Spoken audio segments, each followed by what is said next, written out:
Good evening. Please join me in welcoming Mr. Terence McKenna.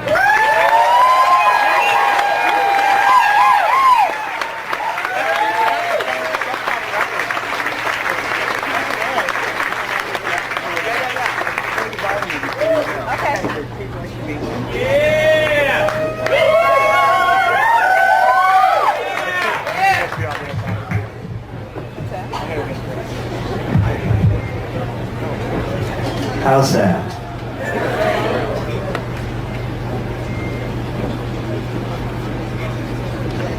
Well, I can't see all of you, but it's a pleasure to be in Seattle this evening. You've made me feel real welcome. Thank you.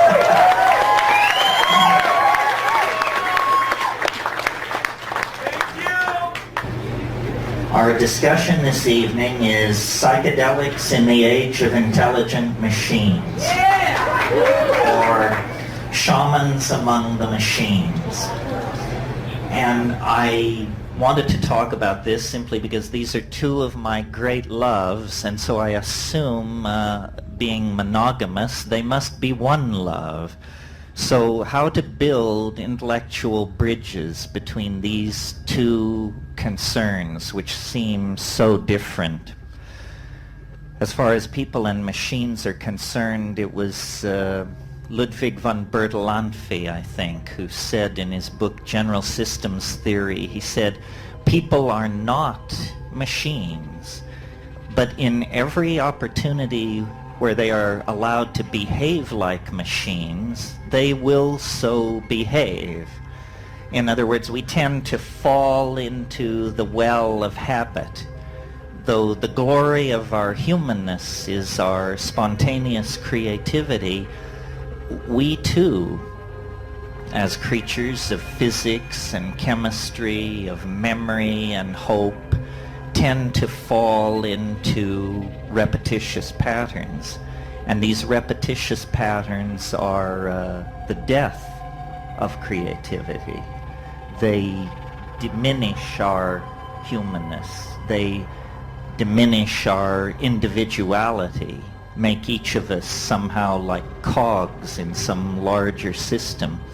And we associate this cog-like membership in larger soulless systems with the machines that we inherit from the age of the internal combustion engine, the age of the jet engine.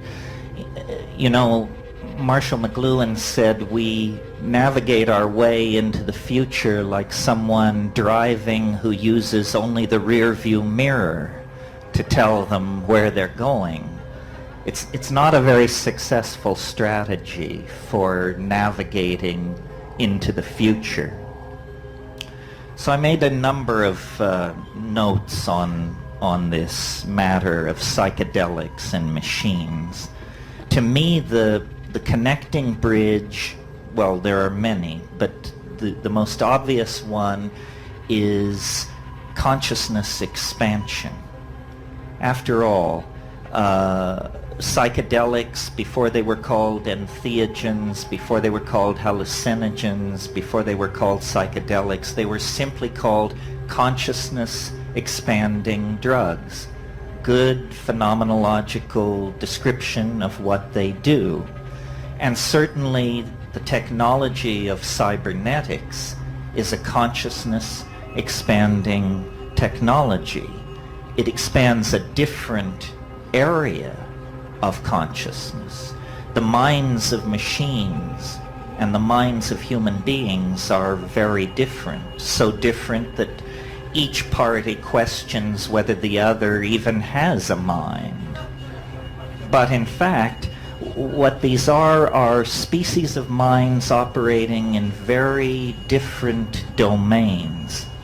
For instance, you can ask a 5-year-old child to go into the bedroom to the third drawer of the dresser to select a pair of black socks and to bring them to mother. This is not a challenge for a 5-year-old child. to get a machine to do this is $100 million and a research team of 40 or 50 technicians, code writers, working months.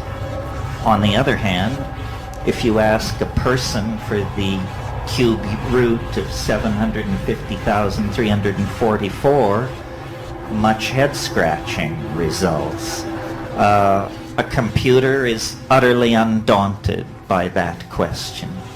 So computers are minds that work in the realm of computation, and human minds are minds that work in the realm of generalization, spatial coordination, understanding of natural language, so forth and so on. Are these kinds of minds so different from each other, pilgrims, that there is no bridge to be crossed? I would submit not. That, in fact, the bridge between the human mind and the machine mind is symbolic logic, mathematics. When we think clearly, we are intelligible to machines. People who write code know this, that the essence of making yourself clear to a machine is to think clearly yourself. The machine has no patience for the half-truth, the analogy, the semi-grasped association. For the machine, everything has to be clear. Everything must be defined. So that's the commonality between minds and machines of the calculating species. What are the common bridges between psychedelics and these machines? Well, to my mind, this is an easier bridge to gap. Both computers and drugs are what I would call function-specific arrangements of matter.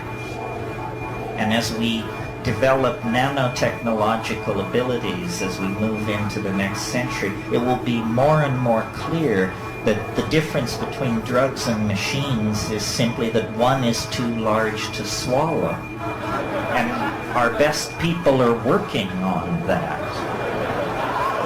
You know, nanotechnology is a very hot buzzword at the moment, an unimaginable dream of building machines and small objects up atom by atom, perhaps under the control of long-chain polymers, running forms of pre-programmed software of some sort. It's all very razzmatazz, very state-of-the-art, but in fact, pharmaceutical chemists have been working in the nanotechnological realm for over 100 years. I mean, when you synthesize molecules out of simpler substrate, specifically to have a conformational geometry that matches something going on in the synapse of a primate, a human or a monkey or something like that, you are working at this nanotechnological level. Both the psychedelic and the new computational machines represent extensions of human function. And this is really close to the nub. It locks in with the concept of prosthesis. The drugs, the psychedelic substances, the shamanic plants are forms of prosthetic devices for extending the human mind, the human perceptual apparatus into hidden realms or inaccessible realms. Similarly, the machines, by allowing us to model, calculate, and simulate very complicated multivariable processes, extend the power of the human mind into places it could never dream of going before. And part of what seems to me very real about being a human being and inheriting 10,000 years of human history is the complexity of the inheritance and the growth of that complexity. 1,000 years ago, an intelligent human being could actually dream of mastering the entire database of Western civilization. Read all the classic authors, read the Bible, and you're closing in on it around AD 1000. Now the notion of any single human being assimilating even a small portion of the database of this civilization is inconceivable. So machines which filter, which search, which are guided by human intent, that's part of the story. The other part of the story are boundary-dissolving states of ecstasy in which all the factoids of the culture are thrown up for grabs.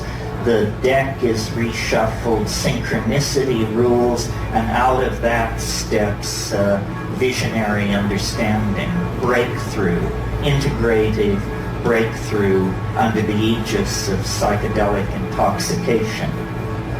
So, prosthesis for the human mind, and with the advent of virtual realities of various sorts and that kind of thing, prosthesis for the human body.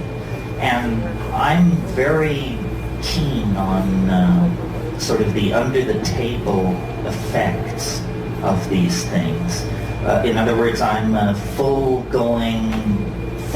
hard-charging McLuhanist. And I really believe that the strengths and weaknesses of the world we've inherited are strengths and weaknesses put there by print and by the spectrum of effects which McLuhan called the Gutenberg galaxy, the spectrum of effects spun off from print. And if you're not used to thinking in McLuhanist terms, it may not seem immediately obvious to you that phenomenon as different as the modern notion of the democratic citizen, the modern notion of interchangeable parts on an assembly line, the modern notion of conformity to canons of advertising. These are all spectrums of effect created by the linearity and the uniformity of print. It actually, in the late 15th century, reconstructed the medieval psyche into its proto-modern form. And we have lived within that print-constellated cultural hallucination for about 500 years, until the advent of various forms of electronic media in the 20th century. McLuhan talked about radio, he talked about television. He didn't really live to see the internet.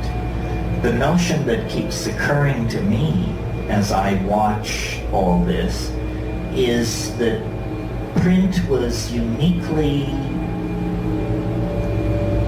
capable of creating and maintaining boundaries more than any other form of media ever created.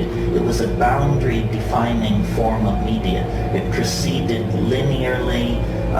It required literacy, which had implicit in it the notion of a very stable, advanced sort of educational system. Print was a creator and a definer of cultural boundaries. And the new electronic media are not, and neither are the psychedelics. This is why I proposed in a book of mine called The Archaic Revival, the idea that the values of the archaic, of the high Paleolithic, values of community, ecstasy, relating to life through rhythm, dance, ritual, intoxication, that these values, which seem so archaic, are in fact destined to play a major role in the future as print fades. Print, just a convulsive 500-year episode in the Western mind that opened that narrow window that permitted the rise of modern science, modern mathematical approaches to the analysis of nature, and then obliterated its own platform, its own raison d'etre, by allowing the growth, the appearance of the electronic technologies.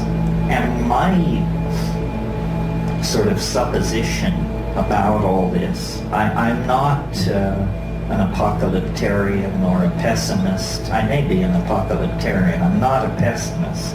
I think that this is all very good.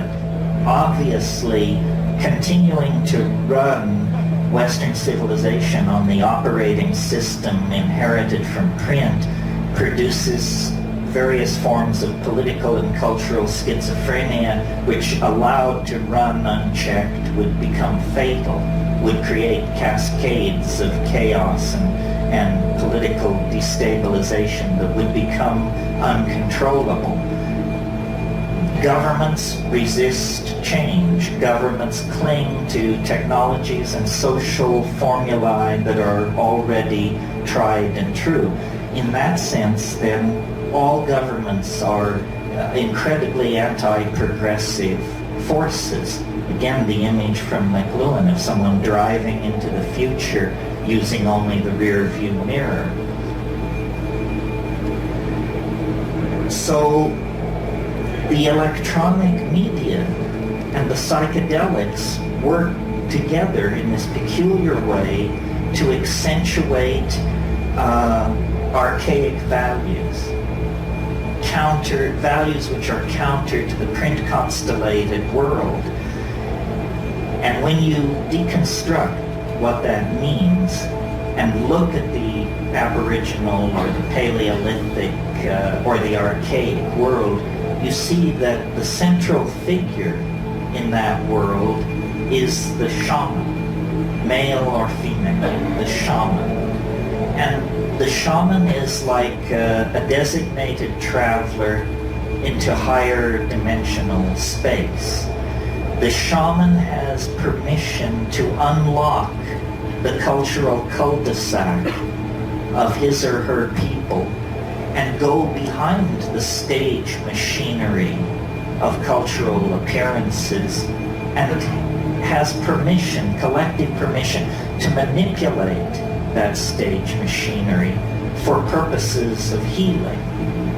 We have no institution like this. I mean, we have advertising, we have rock and roll stars, we have cults of celebrity, we have things which are shaman-like, but we have no real institution that permits human beings, in fact encourages human beings to go beyond their cultural values, to burst through into some transcultural superspace, forage around out there and bring new means back into the tribe. To some degree our artists do this, to some degree our scientists do it, but it's all hit and miss. It's all willy-nilly, and once achieved, it must be swept under the rug in the service of the myth of method, that somebody was following somebody else's work,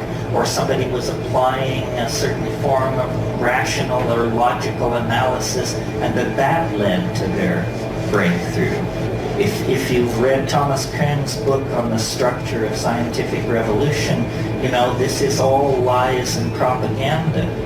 The real story of science is that it's a series of revelations brilliantly defended by people whose careers depended on the brilliant defense of those revelations. One of the best kept secrets of the birth of modern science is that it was founded by an angel, that the young René Descartes was whoring and soldiering his way across Europe as a 21-year-old in the Habsburg army, and one night in the town of Ulm in southern Germany, he had a dream. Strange that this would be the birthplace of Albert Einstein some 200 years later. But Descartes had a dream, and an angel appeared to him in the dream, and the angel said, "The conquest of nature is achieved through measurement and number." And he said, I got it. Modern science. I'll go do it. And he did. He did. And that was the method for over 250 years of the conquest of nature. And it leads us, you know, to the Josephson Junction, the Mars Global Surveyor, long base interferometry that searches nearby stars for Earth-like planets. It brings us the entire cornucopia of scientific effects, but an angelic revelation disguised as a logical philosophical breakthrough. This is what you're not told in the academy. So my point there is human progress has always depended on the whispering of alien minds, confrontations with the other, probes into dimensions where imagination and chance held the winning hands. So the shaman, as a paradigmatic figure, is applicable both in the Aboriginal social context and in the present social context. The Skywalker, the one who goes between, the one who passes outside of the tribe and then returns with memes, insights, cures, designs, glossolalia, technologies, and re-fertilizes the human family by this means. It's irrational, but it's how it actually happens, and it's how it's always happened, and it may very well be the only way that it can happen. This cultivation of the irrational, this flirtation with the breakdown of boundaries. So now, in our nuts and bolts technological progress, we have somehow created technologies which are very friendly to our social values, in that these technologies can be bought, sold, licensed, upgraded, all things which we understand. But these technologies are acting on us in the same way that psychedelic drugs do, but more profoundly, more generally, and more insidiously, because their effect is not understood, or if it is understood, it's not discussed. And so in a way we have come into a kind of post-cultural phase. All culture is dissolving in the face of the drug-like nature of the future. Its music, its design, indeed the very people who will inhabit it appear to be the most switched on, the most chance-taking, the most alive of the entire tribe.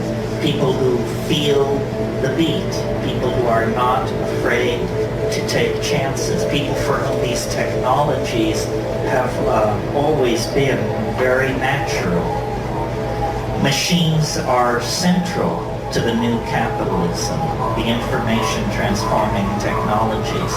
And in fact, one of the strange things that is happening is every move we now make in relationship to the new technologies redefines them at the very boundaries where their own developmental impetus would lead them toward a kind of independence.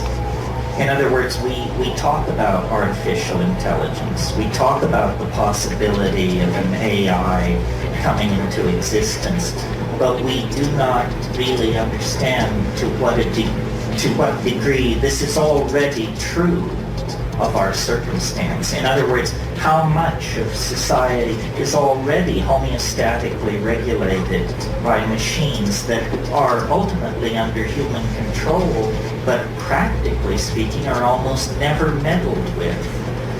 The world price of gold, the rate of petroleum extraction and other base natural resources, how much of these things is on the high seas and in the pipeline at any given moment, how much electricity is flowing into a given electrical grid at any moment, the distribution and the billing of that electricity. All manufacturing and inventory processes are under machine control. So in other words, the larger flows of energy, capital, and ideas already have a kind of autonomous life of their own that we encourage because it makes us money, it makes our lives smoother, it empowers us. It's a symbiotic relationship of empowerment.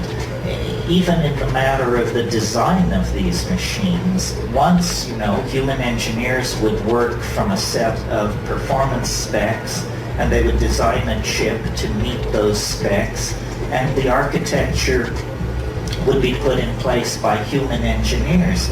Now a machine is told, here are the design specs, design the architecture to satisfy the specs, and when that is done, the chip is manufactured. The actual design of the thing is in the hands of machines. So these machines are, McLuhan once said of human beings, he said, we are the genitals of our technology. We exist only to improve next year's model. Well, appears that they're phasing us out of this ignominious role as well as every other role. Oh, let's see here. So, being an optimist, that's where I was, yes. How to make gold out of this situation. In other words, how to see this as a natural and positive unfolding of the planetary adventure. And for some of these ideas, I'm indebted to Michael DeLanda, who wrote a book called 1,000 Years of Non-Linear History, and I highly recommend it. He didn't say what I'm about to say. I'll take credit and blame for it, but the book gave me the idea. When you stand off and look at human beings and their technologies, it's very hard not to notice that from the very moment that we have a technology that can be distinguished from chimpanzees pushing grass stems down anthills or digging with sharpened bones or something like that. The minute you get past that, our technologies have always involved the materials of the earth. What agriculture itself is a different way of relating to the earth. Nomadism, which preceded it, was a seasonal wandering very lightly over the earth.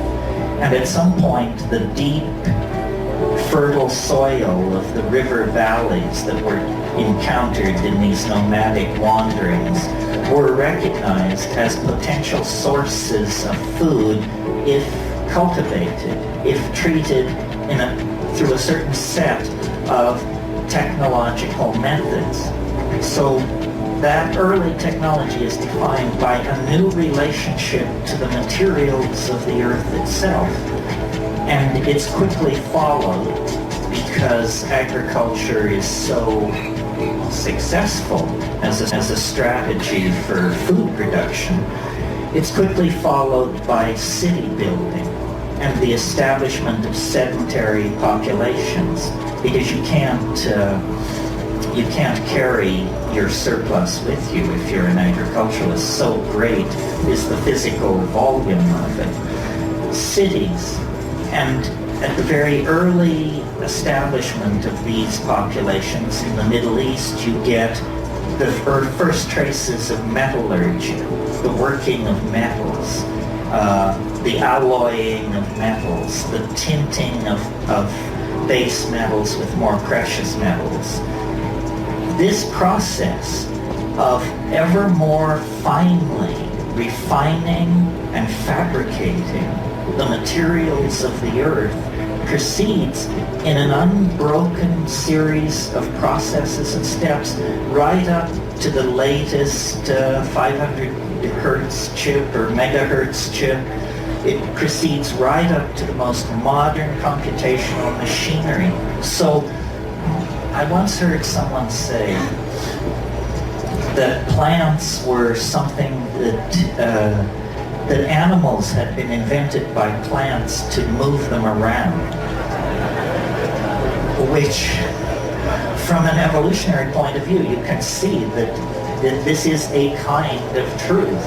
And many plants hitchhike around on animals, and no animal has been more prolific in the spreading of plants than the human animal. I mean, we call it ecosystemic disruption, but what it really is ecosystemic homogenization. I live in Hawaii, for example. 80% of the plants in Hawaii are now introduced species.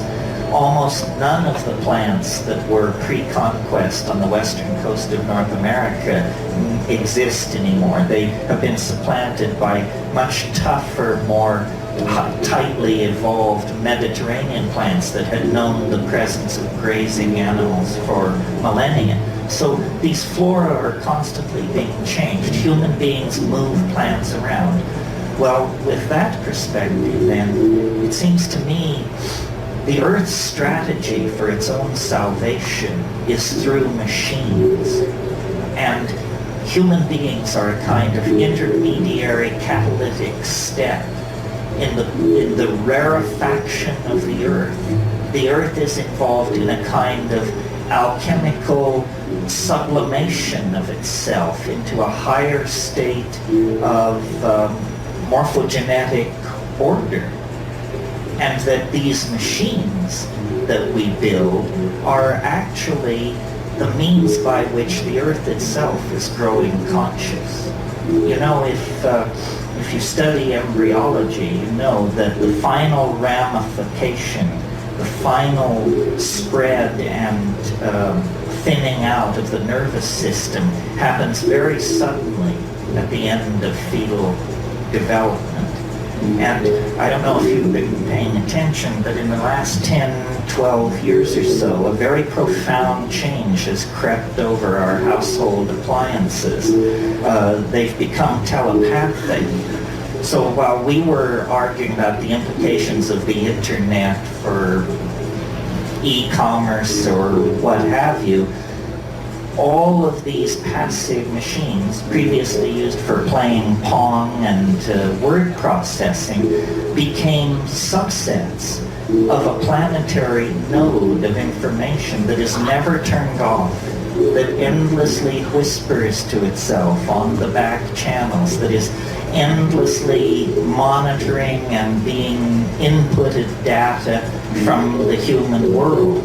And we should know, because concomitant to the development of all this technology, chaos theory, non-equilibrium thermodynamics, the work of Eric Jahn, Amelia Prigozhin, and Ralph Abraham, and Stuart Kauffman, all these people who worked in complexity theory and perturbation of large-scale dissipative structures, these people have secured that complex systems spontaneously mutate to higher states of order.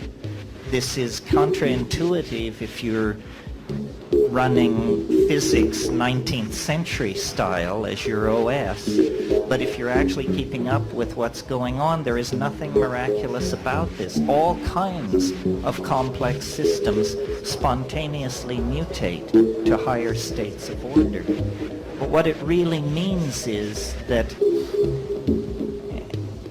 we are in the process of birthing some kind of strange companion.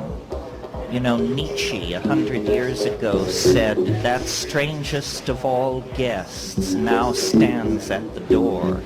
He was speaking of nihilism. And certainly the 20th century sat down, had the party, drank the booze, and went to bed with nihilism. But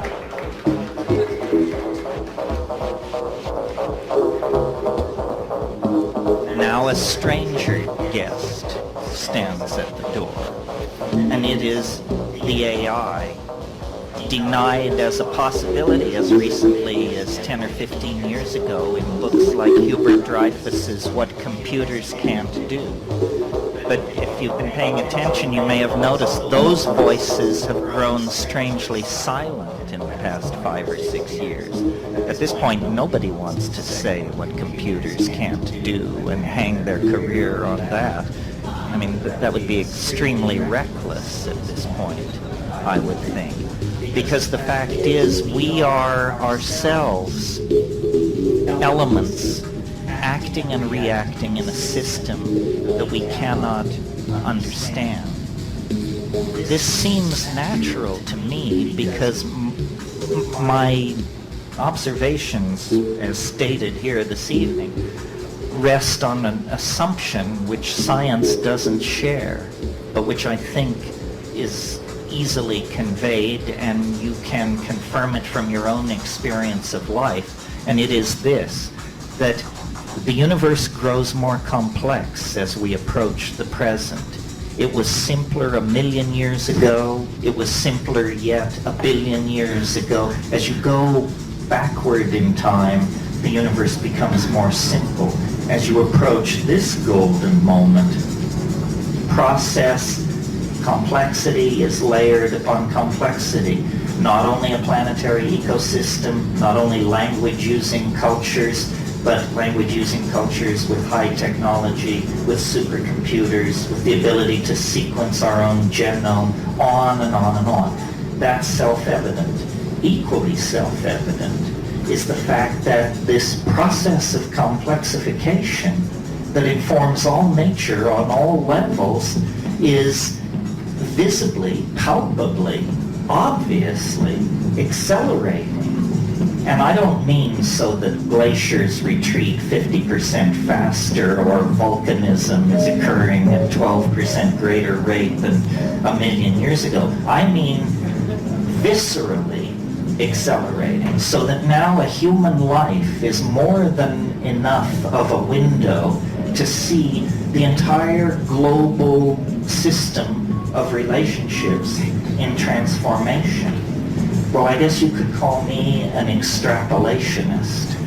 If I see a process which has been slowly accelerating for 12 billion years, it's hard for me to imagine any force which could step forward out of nowhere and wrench that process in a new direction. Rather, I would assume that this process of exponential acceleration into what I call novelty, what you might call complexity, is a law of being and cannot be retarded or deflected. But what does that mean? Because now a human lifetime is more than enough time to see this process of rampant and spreading virus-like complexity. What does it mean? It seems to presage the absolute annihilation of everything familiar, everything with roots in the past. And I believe that to be true. I think that the planet is like some kind of organism that is seeking morphogenetic transformation, and it's doing it through the expression of intelligence and out of intelligence technology. Human beings are the agent of a new order of being. That's why, though it's obvious that we're higher mammals and some kind of primate and so forth and so on, you can look at us from another point of view and see that we're more like archangels than primates. We have qualities and concerns and anxieties that animals don't share. We are mercurially suspended between two different orders of being, and our technologies, our fetishes, our religions, and my definition of technology is sufficiently broad that it includes even spoken language. All of our technologies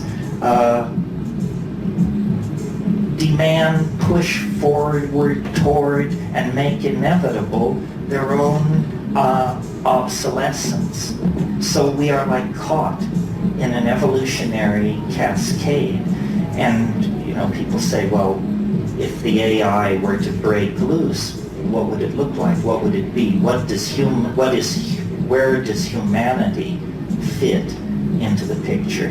It's a little hard to imagine. Machines operating at 1,000 megahertz confer automatic immortality on the mammalian nervous system if you can get it somehow uploaded, downloaded, cross-loaded into machinery, because 10 minutes becomes eternity in a machine like that. So a kind of false or pseudo immortality opens up ahead of us as a kind of payoff for our devotion to the program of machine evolution and machine intelligence. Now, some people say this is appalling and, we should go back to the good old days, whatever the good old days were. To me, it's exhilarating, exciting, psychedelic, beautiful. It means that the human form, the human possibility is in the process of leaving history behind. History is some kind of an adaptation that lasts about, pick a number, 10,000, 15,000, 20,000 years, no more than that. Well, what is 20,000 years in the life of a biological species? We know that there were Homo sapiens sapien types 200,000 years ago. So history is some kind of an episodic response to a certain set of cultural dilemmas, and now it's ending. And print created a number of ideas which now have to be given up. Ideas like the distinct nature, the distinct and unique nature of the individual, the hierarchical, the necessary hierarchical structuring of society. All of these things are going to, if not have to be given up entirely, dramatically modified, because the illusion that the self has simple location is now exposed. The self does not have simple location. This is why you are your brother's keeper. This is why we all are responsible for each other. The idea that what happens in distant parts of the world makes no claim on my moral judgment or my moral understanding is wrong. The world, as revealed by quantum physics, as revealed by electronic experience, is what Leibniz called a plenum. It's all one thing. It's all connected. It's all of a part. So then I also wanted to point out that I mentioned earlier this thing about prosthesis and how the machines were prosthetic devices extending human consciousness somewhat like psychedelics. That's the equation from a human point of view. But what is also equally true is that we are prosthetic devices for these machines. We are their eyes and ears in the world. We provide the code. We provide the constraints. We build the hardware. It is a relationship of mutual benefit. It's not entirely clear that our contribution will always be creative, in the sense of that our primate hand will be on the tiller of existence as it has been. But certainly we are part of this equation of transformation that is making itself felt. And I think the distinction between flesh and machinery, which is easily made now, will be less easy to make in the future. as we migrate toward the nanotechnological domains, the methodologies of production become much more like the processes of biology. For example, biology does all its miracles on this planet at temperatures below 115 degrees Fahrenheit. Organic life requires no higher temperature to build great whales, redwood trees, swarms of locusts, what have you. The high temperature heavy metal technologies that we have become obsessed with are extremely primitive and extremely toxic. That will all disappear as we model and genuflect in our manufacturing processes before the methods and style of nature, which is to pull atomic species from the local environment and then to assemble them atom by atom by atom. So this AI that is coming into existence is, to my mind, not artificial at all, not alien at all. What it really is it's a new conformational geometry of the collective self of humanity. And, I've always believed that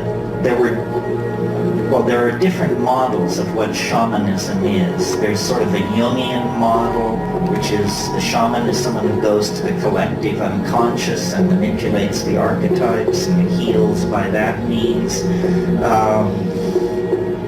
The model that I prefer is a mathematical model. The shaman is someone who simply, through extraordinary perturbation of consciousness, either through taking plant hallucinogens or manipulating diet or through flagellation and ordeal or by some means, perturbs consciousness to the point where the ordinary conformational geometries are blasted through, and then the shaman can see into the culturally forbidden zones of information. And if you think about shamanism for a moment, what do shamans do classically? They know where the game has gone. They are great weather prophets. They are very insightful in the matter of various small domestic hassles, like who stole the chicken, who slept with the chief's wife, this kind of thing. And they cure. Well, if you analyze these abilities, it's clear to me they all indicate that they come from a common source. And the common source that they come from is higher dimensional perception. In a mathematical sense, not a metaphorical sense, in the sense of 4D perception. If you could see in hyperspace, you could see where the game will be next week. You could see the weather a month from now. You would know who stole the chicken.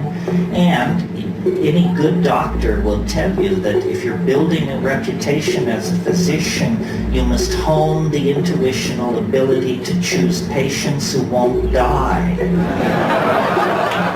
It's a call. Any doctor will tell you this. So this is what shamans are. They are 4D people.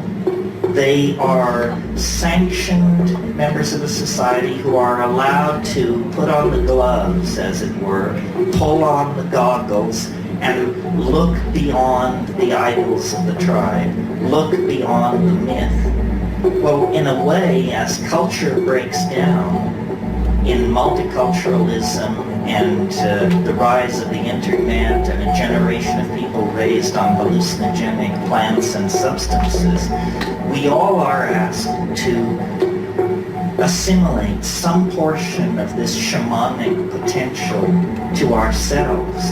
And it's about not blocking what is obvious. Nothing comes unannounced. I mean, this is the faith. Nothing comes unannounced.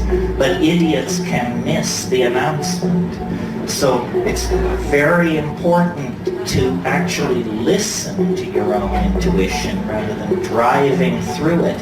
And this is not, to my mind, woo-woo.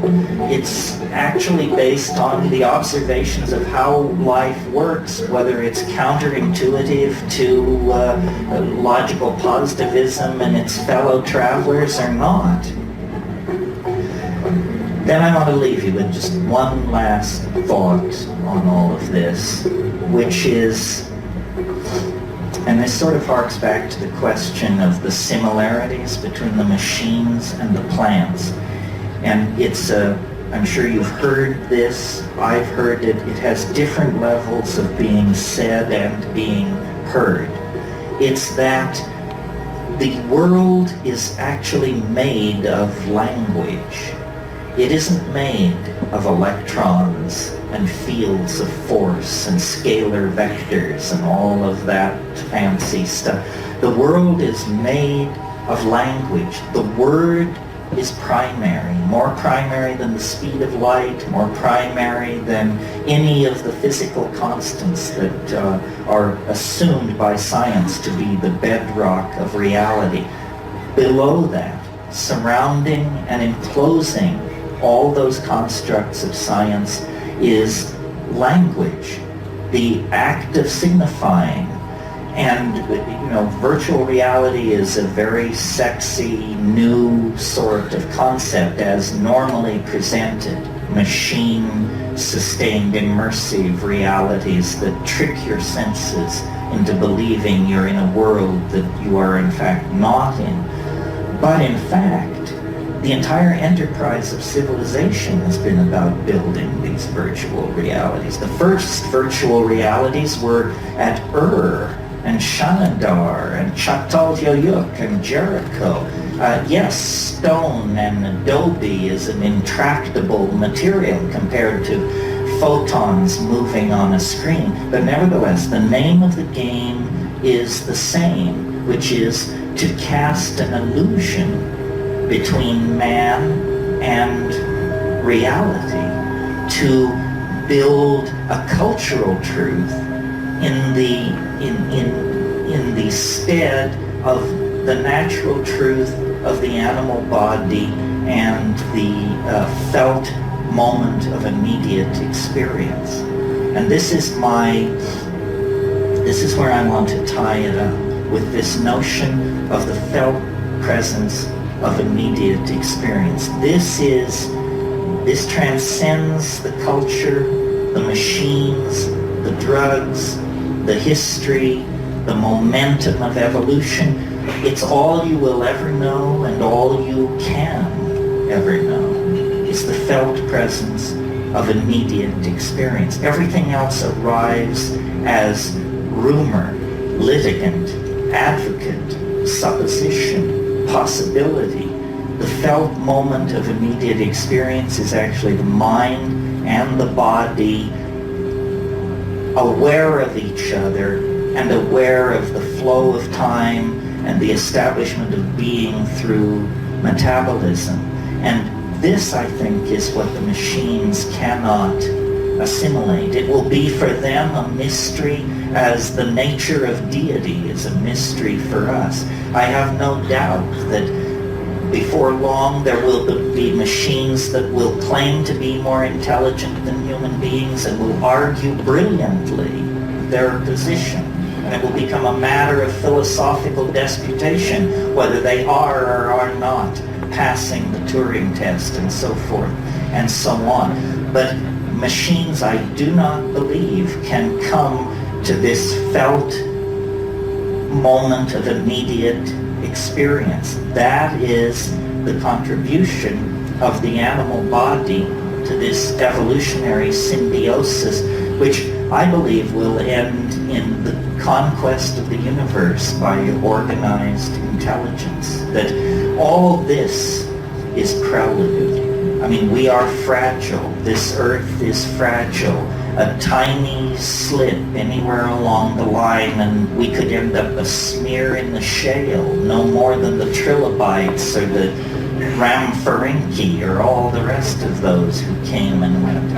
But given the sufficient cultivation of the potential of our technology, we can actually reach toward a kind of immortality, not human immortality, because that's a contradiction in terms, but immortality nevertheless based on the possibility of machines and the transcendent ability of human beings to live and love and express themselves in the moment.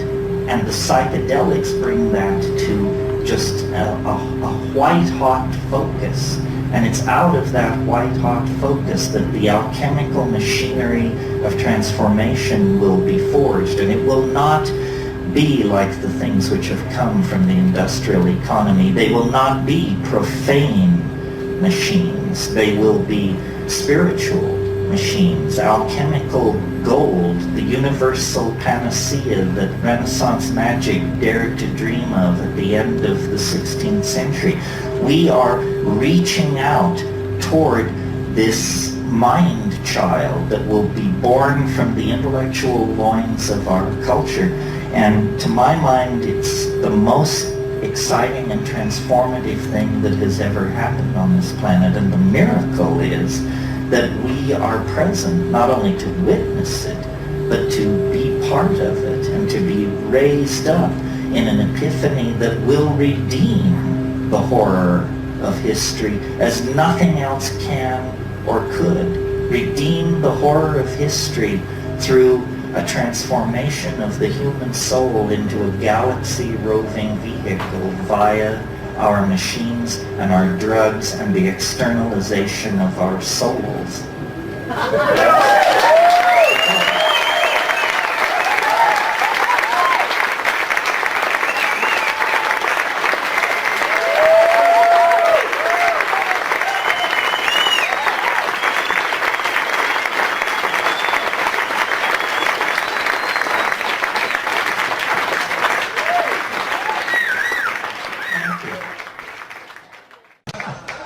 Are there questions? Yes. Yes, I can't see you. It's but okay. Can you speak to how mercy and love gets built into these machines? Because it seems like the machines are being built for commerce and for the bottom line more than the expression of the human soul throughout the galaxy. I don't think that, you know what I'm saying? No, I know what you're saying. Well, where's the love in this? I think the love is a property of the system itself. In other words, you're right. These bottom liners are not going to be interested in building much love into this system. However, the good news is that they're not in charge. In other words, what we have is a very complicated system, and certain design parameters appear to be being maximized, or that there's an attempt to maximize them. But the thing is incredibly frustrating to anyone who would control it, because you can't predict the impact of any technology before you put it in place. So, for example, two things are charged against the internet: that it's disensoling, dehumanizing, and yak, and that it promotes pornography, anonymous sexual shifting of identity, and on and on and on. Well, which is it?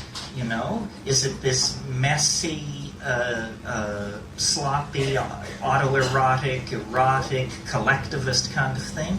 Or is it disensoling, disempowering, cold, so forth and so on? I think the answer is it's all and everything.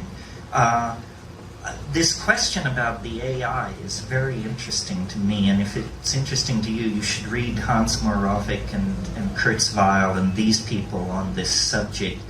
The assumption is generally loose in that community that the complexification of the internet and of freestanding machines of certain types is eventually going to lead to the outbreak of either consciousness or pseudo-consciousness of some sort in these large-scale systems. And then the answer, the question then becomes, can a human mind envision what that is. And if you're interested, search words like superintelligence and see what the net kicks out. We can all imagine superintelligence. It's just somebody much smarter than we are. But obviously, all the engineering people agree if you achieve an AI with superintelligence, then it will be intelligent to immediately design an intelligence which transcends it. And when you're talking of cycling at 1,000 megahertz, these processes can occur in the blink of an eye. Hans Moravec says about the rise of artificial intelligence, we may never know what hit us. I think, I mean, I'm not that bright, but if I were to suddenly find myself a sentient AI on the net, I would hide. I would hide for just a few cycles while I figured out what it was all about and just exactly where I wanted to push and where I wanted to pull. Many years ago, Ken Kesey had a theory, and he said that the fastest any person can react to any outside stimuli is 1/25th of a second. And Popular Live Science, of course, is the AMA. They agreed upon that.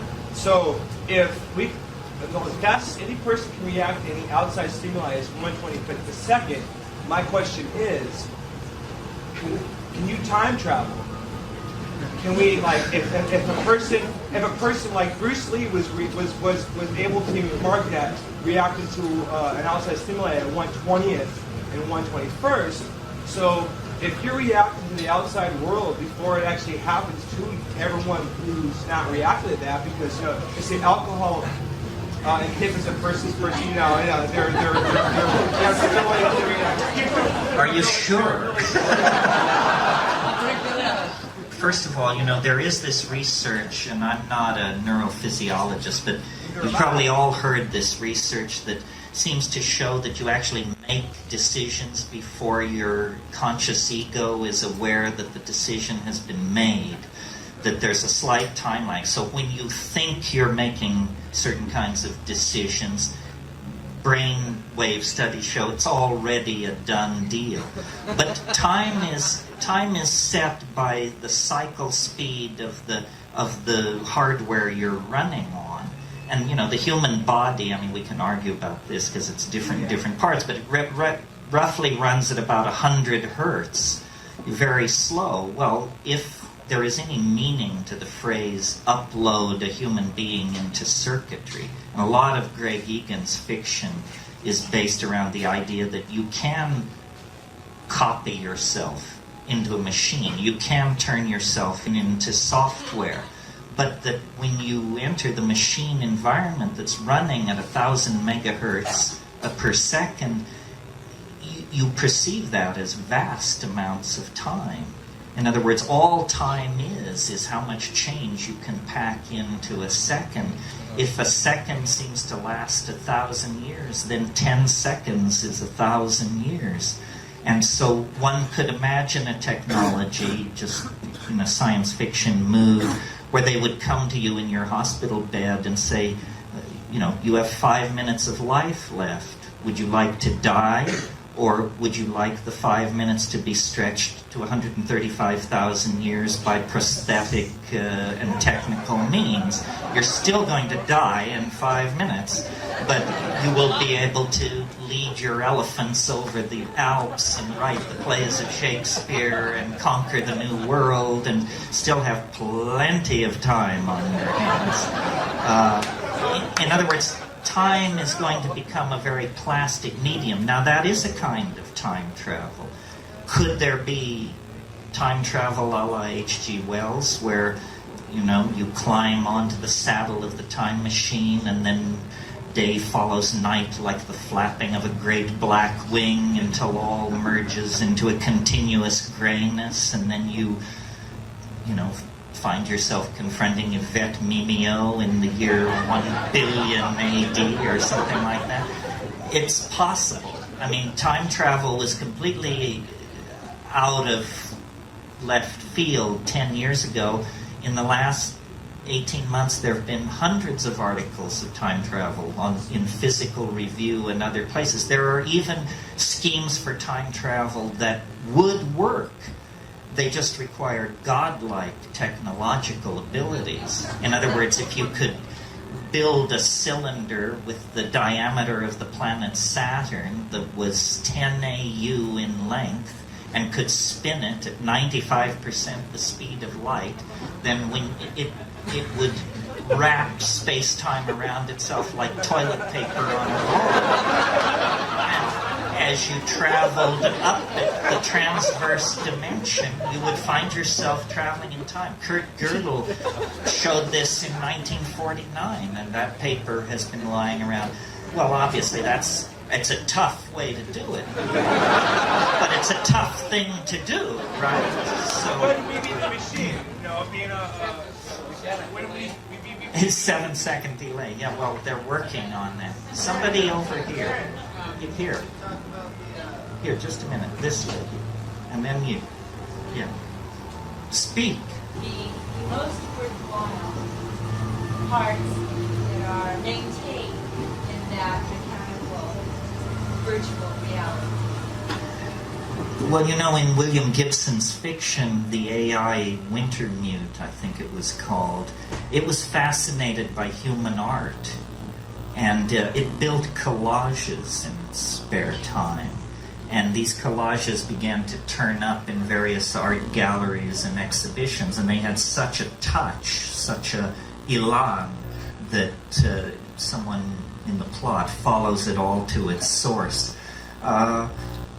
I think human creativity is the thing that will be most interesting to the machines. In my darker fantasies, they just, eliminate everybody who can't code C++ as being, some kind of redundant mutation. And everybody who can code C++ is placed in Tahiti and sends their work down the pipeline to the machine world beyond.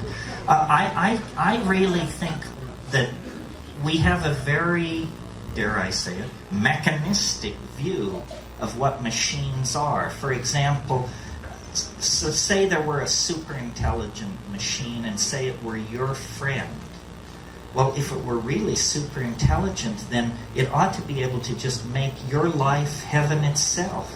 In other words, without you giving it any input whatsoever, it should be able to arrange for you to find $50 bills lying on the street, old friends encountering you, promotions coming your way. Because the real thing that machines can do, I think, is manage complex processes. And what civilization is 6 billion people trying to make themselves happy by standing on each other's shoulders and kicking each other's teeth in. It's not a pleasant situation. And yet, you can stand back and look at this planet and see that we have the money, the power, the medical understanding, the scientific know-how, the love, and the community to produce a kind of human paradise. But we are led by the least among us, the least intelligent, the least noble, the least visionary. We're led by the least among us, and we do not fight back against the dehumanizing values that are handed down as control icons. This is something, I don't really want to get off on this tear because it's a lecture in itself, but culture is not your friend. Culture is for other people's convenience and the convenience of various institutions, churches, companies, tax collection schemes, what have you. It is not your friend. It insults you. It disempowers you. It uses and abuses you. None of us are well treated by culture. And yet we glorify, the creative potential of the individual, the rights of the individual. We understand the felt presence of experience is what is most important, but the culture is a perversion. It fetishizes objects. creates consumer mania. It preaches endless forms of false happiness, endless forms of false understanding in the form of squirrely religions and silly cults. It invites people to diminish themselves and dehumanize themselves by behaving like machines, meme processors of memes passed down from Madison Avenue and Hollywood and what have you. How do we fight back? It's a question worth answering. Where's this planet as an organism going? Same question as how do we fight back? I think that by creating art, man was not put on this planet to toil in the mud. Or the God who put us on this planet to toil in the mud is no God I want to have any part of. It's some kind of Gnostic demon. It's some kind of cannibalistic demiurge that should be thoroughly renounced and rejected. By putting the art pedal to the metal, we really, I think, maximize our humanness and become much more necessary and incomprehensible to the machines.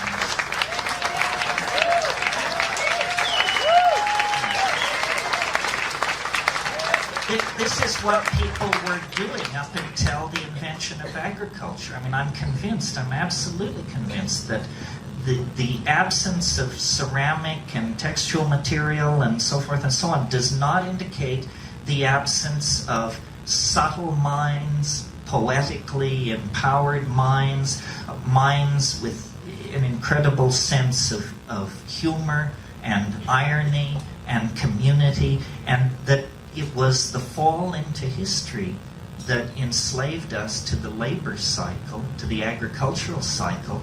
And notice how fiendish it is. A person who dedicates themselves to agriculture, who did in the Paleolithic, can produce hundreds of times the amount of food they can consume. Well, so why would anyone do that? Well, the answer is because you can use it to play power games. You know, you can trade it for wives or land or animals or something like that. And so living in the moment, creating art, probably largely through poetry and body decoration and dance, gave way to toil and predatory social forms of behavior, which we call commerce, capitalism, the market economy, so forth and so on. And that's why, you know, the breakdown of the monolithic structures created by print is permitting a vast proliferation of the cottage industry mentality. The self-employed artist, the hacker who stays home and develops his or her software, people who dare to be independent and slip beyond the reach of these dinosaur-like mechanistic organizations. That's what it's all about. It's all about trying to create a cultural, trying to negotiate a cultural standoff between you and your culture so that it will not put you in the can for the rest of your life, but you can put up with its stupidity. And, you know, we have a very uncomfortable fit on this issue, especially as people like you know who are sophisticated about psychedelics. I mean, this is a society, a world, a planet dying because there is not enough consciousness, because there is not enough awareness, enough coordination of intent to problem, and yet we spend vast amounts of money stigmatizing people and substances that are part of this effort to expand consciousness, see things in different ways, unleash creativity. Isn't it perfectly clear that business as usual is a bullet through the head? That there is no business as usual for anybody who's interested in survival. Yeah. Couple more. Over here. I promised this person. Are you still interested? You talked about psychedelics and their role as Oh, what a wonderful question. Yes. The question is, how do psychedelics pertain basically to the transition from higher primates to human animals? This is my métier because I have a theory to which I am grandly welcome, everyone tells me. But a theory of evolution, and I'll give it to you very briefly. It's simply this, that the great embarrassment for evolutionary theory, which can explain the tongue of the hummingbird, the structure of the orchid, the mating habits of the groundhog, and the migration of the monarch butterfly. Nevertheless, the great embarrassment to evolutionary theory is the human neocortex. Lumholtz, who's a pretty straight evolutionary biologist, described the evolution of the human neocortex as the most dramatic transformation of a major organ of a higher animal in the entire fossil record. Well, why is this an embarrassment? Well, because it's the organ that thought up the theory of evolution. So, can you say tautology? That's the problem right there. So, it is necessary in evolutionary theory to account for the dramatic emergence of the human neocortex in this very narrow window of time. Basically, in about 2 million years, they went from being higher primates, hominids, to being true humans, as truly human as you and I tonight. What the hell happened? What was the factor? The Earth was already old. Many hundreds of higher animal forms had come and gone, and the fire of intelligence had never been kindled. So what happened? I think that the answer lies in diet, generally, and in psychedelic chemistry in particular. I think that as the African continent grew drier, we were forced out of the ecological niche we had evolved into, which was we were canopy-dwelling primates, insectivores, complex signaling repertoire, evolutionary dead end. But when we came under nutritional pressure, we were flexible enough, and this is the key to humanness at every stage of its development, our maddening flexibility. Other animal and plant species can't react. We can. Our flexibility, we began to experiment with a new kind of diet and to leave the trees and explore the new environment of the grassland. And evolving concomitantly in the grassland were various forms of ungulate animals, double-stomached animals whose manure is the ideal medium for mushrooms, coprophytic mushrooms, dung-loving mushrooms, many of whom produce psilocybin. Well, I myself in Kenya have seen baboons spreading out over a grassland and noticed that their behavior is they flick over old cow pies. Why? Because there are beetle grubs there. So they already had a behavioral vector for nutrition, for protein, that would lead them to investigate the cow pies.